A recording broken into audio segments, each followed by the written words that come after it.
Let's take a step back in time with these 5 whimsical fantasy novels by POC authors. Starting with number 5 on the list, The Black God's Drums by P. Djeli Clark. This novella takes place in New Orleans with a hint of steampunk from its mechanical buggies and flying vessels. Our protagonist, a young black street urchin, overhears some important information from some not so great guys that she thinks might be the ticket to a new life, and which leads her and her inner goddess on a pretty interesting journey. Admittedly, I felt like the plot of this story was a little meh. Nothing spectacular, but still a good time. Where this book really shines, though, is the overall atmosphere and the descriptions, which were chef's kiss.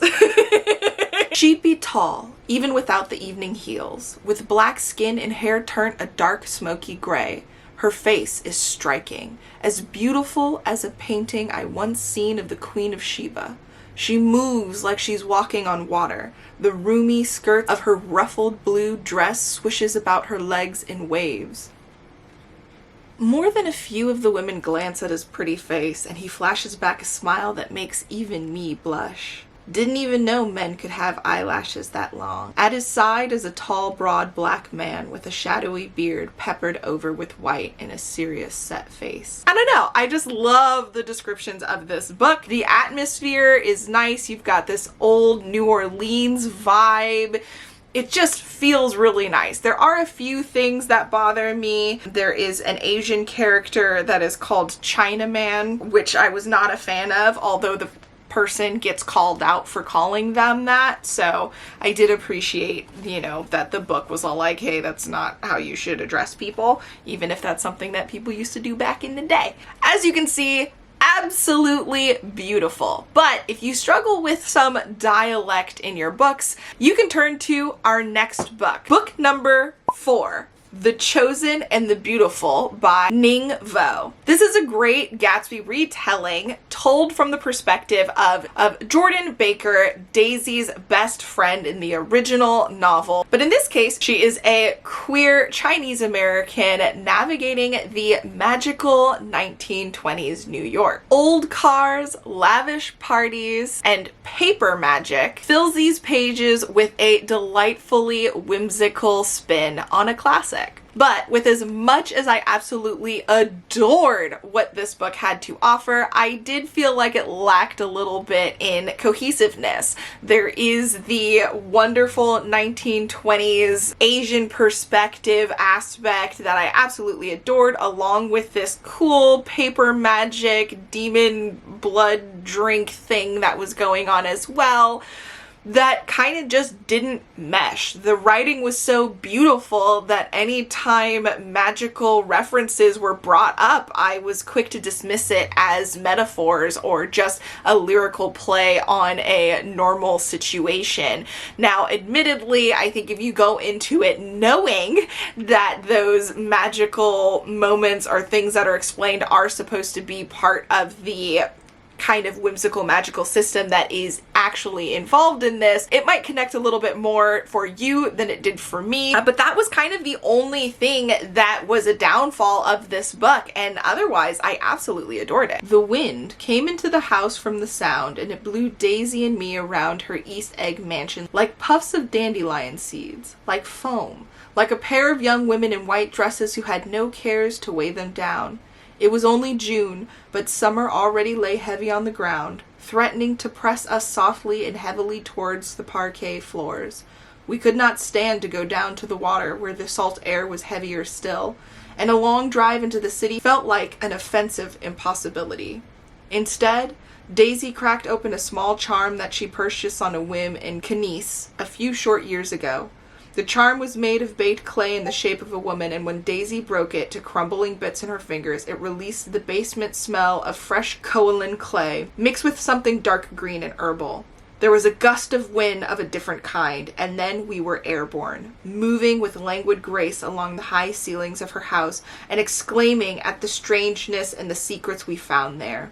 A single flick of our hands or feet sent us skimming through the air, at first adrift, and then with surges of speed as we pushed away from the mantels and the columns.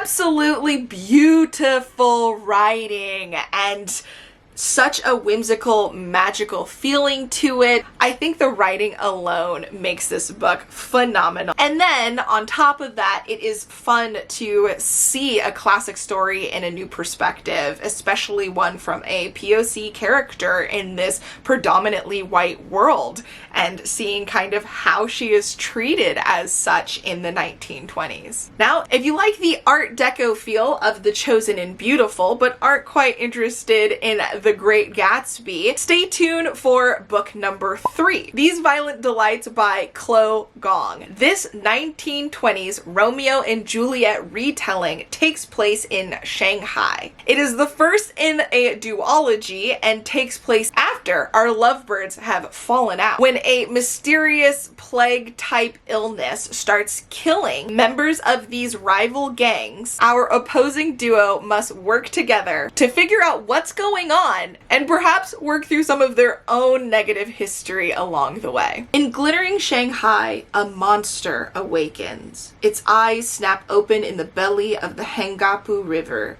jaws unhinging at once to taste the foul blood seeping into the waters. Lines of red slither through this ancient city's modern streets, lines that draw webs in the cobblestones like a network of veins. And drip by drip these veins surge into the waters, pouring the city's life essence into the mouth of another. As the night grows dark, the monster pushes itself up, eventually emerging from the waves with the leisure of a forgotten god. When it turns its head up, all that can be seen is the low-hanging, plump moon. It breathes in. It slinks closer. So yeah, this is pretty fun. I've only read the first one in the duology, and I really enjoyed it. It had a lot of interesting twists and turns and a really good cliffhanger at the end that was both satisfying and leaving you wanting for more. So I'm actually really excited to pick up the sequel and see how things progress. I do think I heard something about the possibility of it turning from a duology to a trilogy, but I'm not actually sure if that is true. But I would probably continue reading even if it required more books in the end. Now, traveling to a whole new world, let's move on to book number 2, Gods of Jade and Shadow by Silvia Moreno Garcia. This takes place in a small village in Mexico where our main protagonist is kind of mistreated in her ungrateful family because of her uniqueness and stubbornness. Not willing to accept the societal norms and hoping for an adventure, she finds just that in an unexpected way when one of the gods of darkness is attached to her, and she has to help him get back to his Jade Kingdom. Some people are born under a lucky star, while others have their misfortune telegraphed by the position of the planets. Cassiopeia Tun, named after a constellation, was born under the most rotten star imaginable in the firmament. She was 18, penniless, and had grown up in Ucamil, a drab town where the mule-drawn rail cars stopped twice a week and the sun scorched out dreams. She was reasonable enough to recognize that many other young women lived in equally drab, equally small towns. However, she doubted that many other young women had to endure the living hell that was her daily life in grandfather Cirilio Oliva's house. This book was phenomenal. I absolutely adored this book. Highly recommend it. I really enjoy books that personify death and explore the different natures of that character. I enjoyed the journey. I enjoyed the characters. I enjoyed the outcome. I think it was a fun, light-hearted, simple fantasy with a cute and cheesy romance that I really enjoyed. Now, going even further back in time, we make it to the number 1 book recommendation of today's video, which is Dread Nation and Deathless Divide by Justina Ireland. I don't actually have the first book, so we're just gonna look at the sequel here.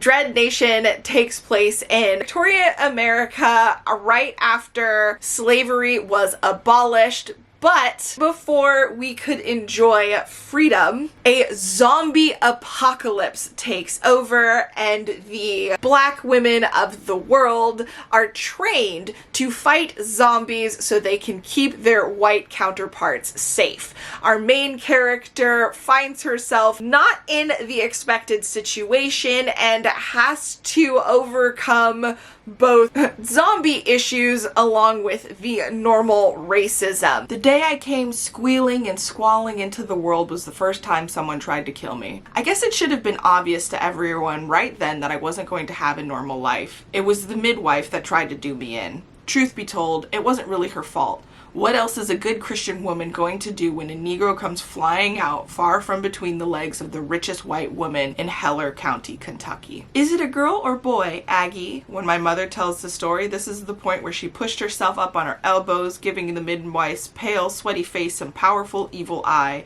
And then depending on what kind of mood she's in when she's telling it, my mama either demanded to hold me, her cooing baby, or she swooned and a villainous midwife gave me over to Auntie Aggie, who cleaned me up and put me into an ivory bassinet until one of the mammies could suckle me. Despite racism being a prevalent part of the novel, this was still incredibly enjoyable, very empowering, fun, and keeps you on your toes. I'm personally a big fan of zombies, but I don't really go after that in books, so it was fun seeing that in this genre. I did read both books in the series and absolutely loved them. If you want a deeper dive into my thoughts on these books, check out my reading vlogs. If you made it this far and enjoyed the video, be sure to include this emoji down below in the comment sections. And if you have any other recommendations for books by POC authors that make you feel like you've gone back in time, let me know in the comment section down below, and I will catch you in the next video. Until next time, bye!